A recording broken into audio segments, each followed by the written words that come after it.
Salut tout le monde, c'est Star et aujourd'hui on se retrouve pour une petite vidéo spéciale, oui, dans laquelle je jouerai à Portal en fond vidéo. Bref, c'est une petite vidéo pour fêter la fin d'année 2024. Il s'en est passé des choses en 2024. Concernant la chaîne, malheureusement, pas grand chose, je le sais. Mais de mon côté, personnellement, il s'en est passé des choses. Et j'aimerais revenir un petit peu sur tout ça et parler un petit peu des projets pour 2025.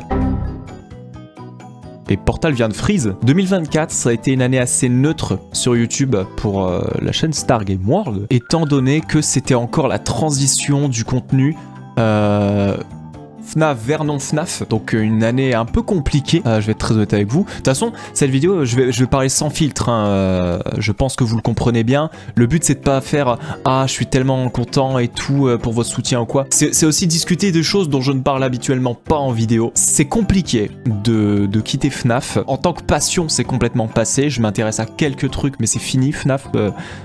Personnellement. Mais pour YouTube, c'est chaud, parce que j'ai vraiment commencé à dire stop à FNAF à la rentrée de septembre dernier, alors pas il y a 3 mois, mais celle d'avant, de 2023. Avec la sortie de Ruine et tout, peu après, j'ai réellement commencé à me désintéresser. Même le film qui ne m'avait pas plu et tout, et ce Hellpointed 2 qui est sorti, je suis allé voir vite fait, ça m'a gavé. En fait, j'ai commencé à me rendre compte de pas mal de choses par rapport à cette franchise qui en fait ne correspondait plus à ce qui m'avait attiré dans un premier lieu. Ça a été vraiment un changement pour moi parce qu'en fait, du FNAF, j'en bouffais quoi? J'en bouffais matin, midi, soir, en tant que passion, en tant que développement, hein, parce que l'entrepôt de Star, Freddy's Magic Cars, même Under the Neons, c'était du FNAF en tant que développeur, en tant que youtubeur et en tant que fan. Non, stop. J'ai fait une overdose, c'est pour ça que pendant une période, je refusais de voir absolument le moindre commentaire sur FNAF et tout. Et je me suis rendu compte qu'en fait, qu'il faut...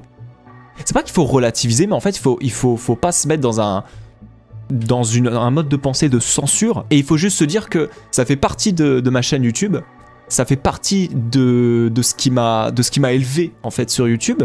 Parce que sans FNAF, je sais même pas où est-ce que j'en serais. Mais j'en serais sûrement très loin, en tout cas, de ce à quoi je suis aujourd'hui. Et oui, du coup, 2024, c'est vraiment, avec la fin 2023 et 2024, ça n'a pas été une année très très productive, du moins sur YouTube. J'ai fait du Little Nightmares, j'ai fait Undertale, j'ai pas fini Undertale, il faudra que je le termine, un de ces 4. J'avais commencé Outlast, j'ai pas fini Outlast, mais on a quand même fait Bendy, on a quand même fait Resident Evil 2, et je suis très content au final d'avoir fait ces jeux, parce que Bendy, ça m'a permis de découvrir et de forger mon avis, et de le donner, de vous le donner. Resident Evil 2, ça m'a permis de partager un petit peu mon gros coup de cœur de 2023. Mais ça a été une année pleine de doutes, en fait, sur ma place sur YouTube et de remise en question, de me dire, est-ce que ça vaut vraiment le coup que je fasse ces vidéos? Est-ce que les gens en ont encore quelque chose à foutre de moi? Est-ce que, de toute manière, les gens en ont quelque chose à foutre que quand on parle de FNAF? Et au final, je me suis rendu compte que je suis revenu en fait à la base de la raison pour laquelle j'étais sur YouTube en regardant des vidéos de Sifano. Et oui, c'est incroyable. J'ai compris la raison pour laquelle je faisais des let's play sur YouTube. C'est le let's play en fait qui me plaît. C'est le fait de me dire, vous débarquez sur ma chaîne, vous avez une panoplie de jeux à regarder, de let's play, de séries, vraiment comme un Netflix. C'est pas forcément faire le gros jeu du moment. Bref, et en fait, c'est ça que je veux faire sur YouTube. C'est pas faire tous les fangames FNAF que je veux faire sur YouTube. C'est proposer une bibliothèque de jeux, en fait, au fur et à mesure des années, et que je me dise, waouh, mais en fait, genre, il y a tellement de jeux que je peux faire sur YouTube, c'est génial, et c'est ça à la base, ma chaîne YouTube. Tout ça pour dire que oui, j'ai changé de point de vue par rapport à FNAF. Au lieu de bêtement me dire, comme je l'ai fait pendant quelques mois après mon départ, entre guillemets, de FNAF, c'était de me dire, non, je ne veux plus en entendre parler, non, je ne veux plus, stop, ça suffit. T'es en train de développer un fangame FNAF, que tu le veuilles ou non, il va falloir parler de FNAF, un de ces 4. Tout n'est pas tout noir chez FNAF, évidemment. J'ai beaucoup aimé Into the Pit. Le truc Secret of the Mimic, je suis quand même allé voir, machin. J'ai envie de dire, bon, on verra. Il y a The Job of Creation, là, la démo ou quoi, qui était vraiment super et que je compte, putain, vous la faire en vidéo. Et donc, il faut pas se mettre dans un mindset en mode, ouais, je n'en parle plus, c'est fini, point barre, je censure, quoi. Au final, il faut relativiser, il faut se dire, c'est juste un jeu, mec. C'est juste un jeu. Alors oui, la communauté ne m'intéresse plus, je ne fais plus partie de la communauté. C'est vraiment plus mon état d'esprit. C'est juste un jeu en fait, il faut pas se prendre la tête, c'est pas la guéguerre de celui qui aime ou qui aime pas, on s'en fout, t'aimes bien, et puis voilà, c'est tout. Je veux pas te bannir ou quoi de mes commentaires parce que t'aimes bien. Par contre, je vais te bannir si tu me casses les couilles avec ça et que j'ai dit stop, j'y joue pas, genre faut arrêter. Donc voilà, tout ce blabla sur FNAF, j'ai mûri en fin de compte, genre vraiment ma période où je voulais pas parler de FNAF, c'était une sorte d'overdose en fait, où j'ai dit stop. C'est pas que je retourne dans FNAF, attention, quand je dis je relativise, je me dis c'est juste un jeu, machin, si j'ai envie de faire un truc, j'ai envie ou quoi. C'est pas que je retourne dans FNAF, c'est que je jouerai à un FNAF tout comme je jouerai à un Little Nightmares 2 ou Outlast 2 ou même les Poppy Playtime ou des mascottes horror à la con, je m'en branle. Je veux faire ce que j'ai envie de faire sans me prendre la tête. Donc, ça c'était par rapport à FNAF. On va parler un petit peu d'Under the Neons, je pense. Ça serait intéressant de revenir là-dessus. 2024, si elle n'a pas été très productive pour YouTube en général, putain Under the Neons. Oula, j'ai charbonné. Je pense que c'est en avril-mai. J'ai essayé de le mettre en pause YouTube pour me focus comme un bon malade sur Under the Neons. Et putain, ça a été productif.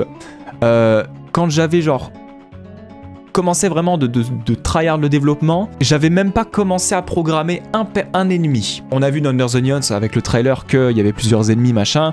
On voit Chica, on voit Roxanne, on voit Monty. On voit Lune à un moment, on voit Freddy, on voit Vanessa, on voit Soleil également. Et en fait, tout ça, ça a été fait en quelques mois. Chica, ses animations, son IA, Roxanne. Il y a Monty récemment qui a été terminé, qui n'était absolument pas fait pendant le trailer, genre on le voit visuellement parce que son image a été faite. En fait, le truc c'est que Under the Neons, son développement a été très bordélique et il est pas fini, hein.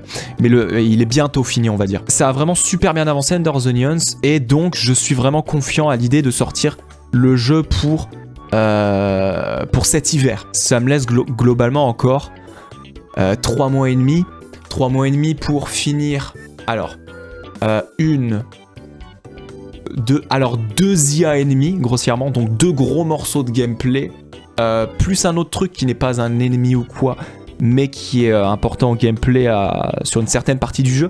Une section de jeu qui n'a pas encore été abordée, je sais pas encore si je la mets. Si jamais j'ai encore le temps, entre guillemets, même si en soi je peux prendre autant de temps que je veux, mais j'ai juste envie d'en finir en fait avec Under the Neons parce que il y a des moments où j'ai grossi les proportions du jeu, il y a des moments où j'ai coupé des trucs, et à un moment j'ai juste envie de dire stop, arrête d'ajouter des trucs, finis ce que tu as écrit sur le papier, et là quand tu auras l'état du jeu global terminé, il reste juste des petits soins ajoutés à droite à gauche, mais le gros du gameplay, on peut finir le jeu de A à Z, ça sera un soulagement de fou, et là je pourrais dire ok les mecs, le temps que je peaufine un petit peu les bugs qui restent, des trucs à la con, nique ta mère toi, et ben le jeu il est prêt dans 3 semaines quoi.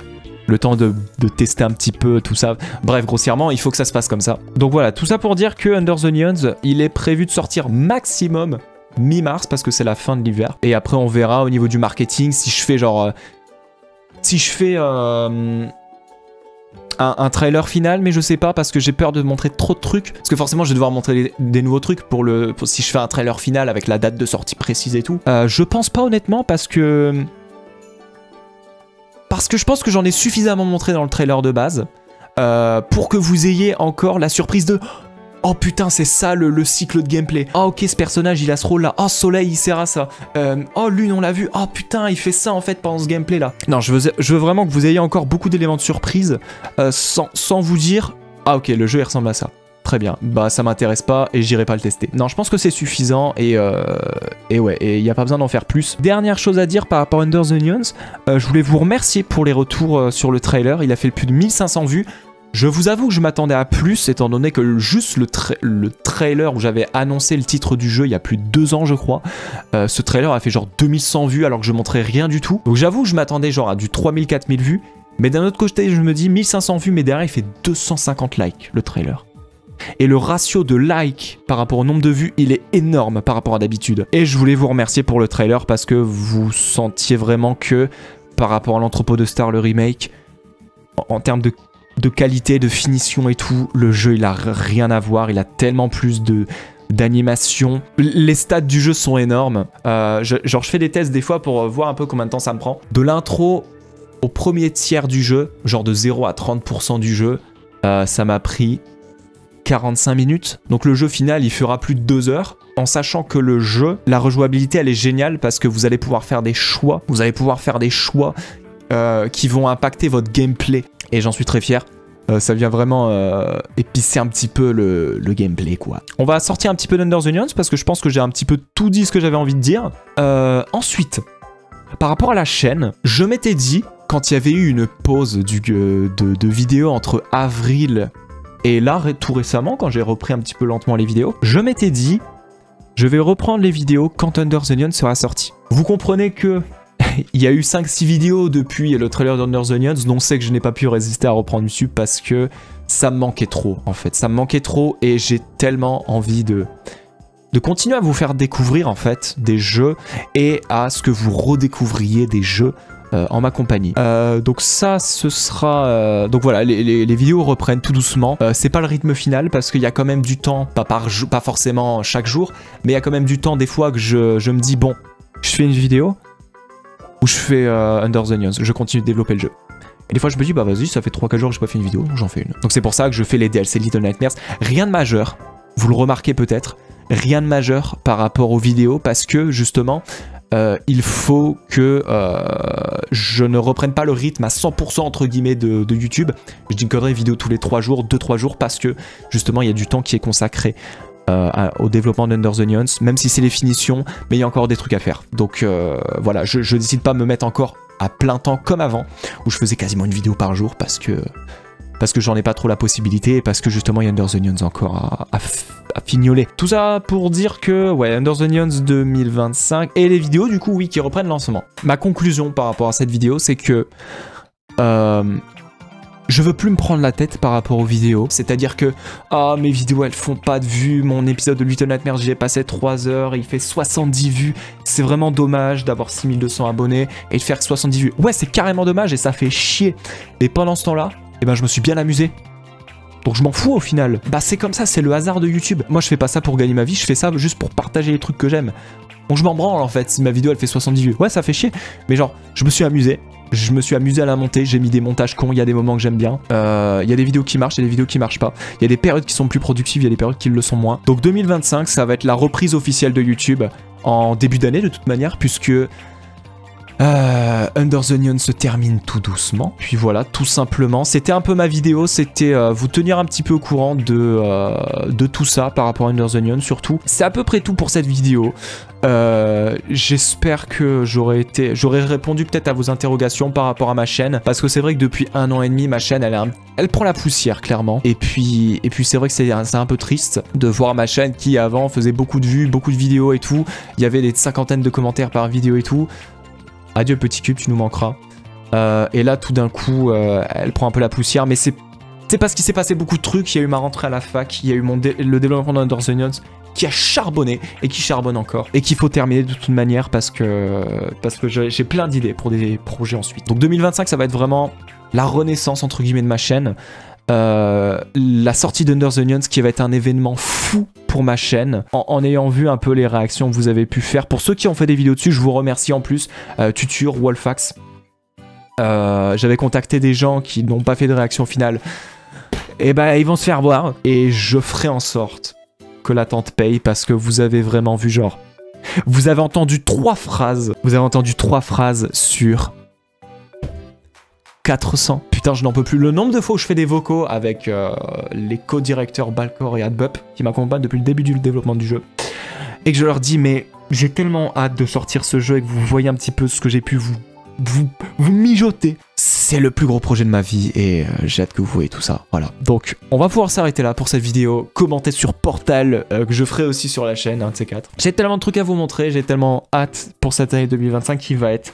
la renaissance de ma chaîne, c'est reparti, on réengrange le train-train de YouTube et tout parce qu'il y a trop de trucs en fait, il y a trop de trucs à faire. Donc merci tout le monde, merci à tous les pseudos que je vois en commentaire à chaque fois. Merci tout le monde en résumé pour cette année 2024 qui certes a été un petit peu décevante, mais de mon côté, je sais que ça a été une année nécessaire. Je vais parler comme un philosophe de merde, hein, mais la vie évolue, qu'on le veuille ou non, bah on change et puis j'espère que vous serez là avec moi pour cette année, voilà.